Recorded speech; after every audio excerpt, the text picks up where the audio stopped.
trouble in the silly season? Let's get right into it. So there's been major talk in the last couple videos where we've been kind of saying how we think that there's going to be some major disturbances in some teams, some, misdirection on some drivers' managers' parts to kind of steer us away from thinking that big names are going to be out of F1 next year. Those big names being Daniel Ricciardo, and the trouble that McLaren has seemingly put themselves into by signing an IndyCar driver such as the likes of Alex Palou. So we're already starting in the halfway point of the motorsports season in F1 to see some very confusing and controversial things happen in the driver market. What are your thoughts, Tyson? Yeah, no, I think that, obviously it's been a few days since we've talked about Daniel Ricciardo and his future with McLaren. He is still committed to staying with McLaren, but F1 is so unpredictable and so many guys can lose their seats so fast. I think another name that needs to be looked out for is Sebastian Vettel. Not that he is a bad driver by any means, but he has not been performing well in this year's car. He seems to be disengaged whenever you hear him. It makes you question if he's lost the joy for racing in F1 and if he's maybe contemplating retirement after the season is over. And of course, everybody loves Seb, but he's not really doing much in that Aston car, and he is a big advocate for being eco-friendly. So there is a lot of reasons to see that maybe he leaves F1 by the end of this year to go and pursue something along that path.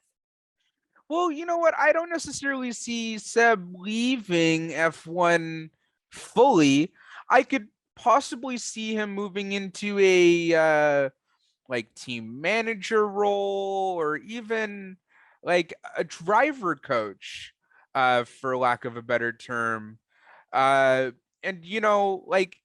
I don't necessarily see him fully out the F1 door. He did also get a $10,000 fine for storming out of a driver's meeting earlier last week during the Austrian Grand Prix.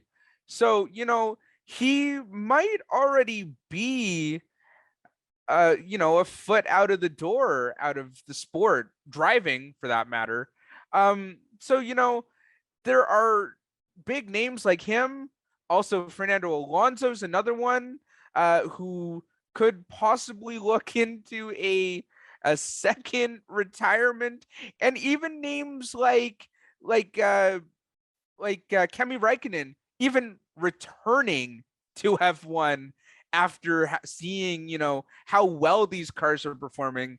If I was Kemi, I wouldn't be opposed to looking into doing a Fernando Alonso and coming back after a couple years, maybe just to test it out. But we have a lot of young drivers sitting on the sidelines, waiting for their shot to come into F1, and even some drivers that we think should be out of the sport, just because of how poorly they've been performing this season. Definitely. And I think that, to your point about potential old drivers coming back, just maybe a one and done year, I don't know if the possibility is there for some guys, because I just think that F1 wants to lean more now into younger drivers and develop them into potential world championships. You saw it with Max Verstappen when he was, I believe, 16, and they brought him into Toro Rosso. And then by the time he was like 17 or 18, he was with Red Bull.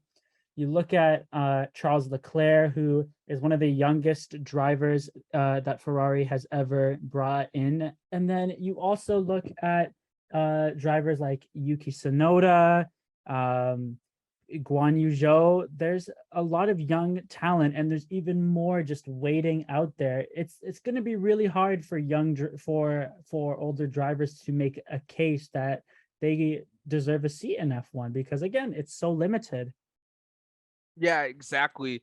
And you know what? We will have a few more teams joining the grid. And I think that, once we get those teams like Audi and Porsche enter into the series, I think we could start seeing, you know, two more or even four more seats open up. And that would be awesome for these young drivers who aren't getting these opportunities because their seats are being held up. And, it would be very nice to see things like that happen. Oh yeah, I think that once more teams come into the sport, there's definitely going to be more opportunities, and we could then see maybe older drivers coming back. I wouldn't be opposed to Sebastian Vettel maybe taking a year off, a year or two off, just to, finally maybe find his passion for F1 again. And then who knows, maybe he can come back and turn a new team into a contender, or at least help them contend for some points. Similar to what Fernando Alonso has done, leaving McLaren at the end of 2018 and coming back last year, and has seemed to just, seems just refreshed and ready to race. Yeah, exactly. Oh yeah, so I think that it's going to be really interesting to see what the future holds, especially with summer break. Who's gonna go? Who's gonna stay? Who gets a seat next year, right? So we are going to be monitoring all of that, especially during the summer break. Thank you guys very much for watching. Click like if you like the video. Don't forget to subscribe, comment, give us a follow on Instagram and Twitter, and we will see you guys in the next one.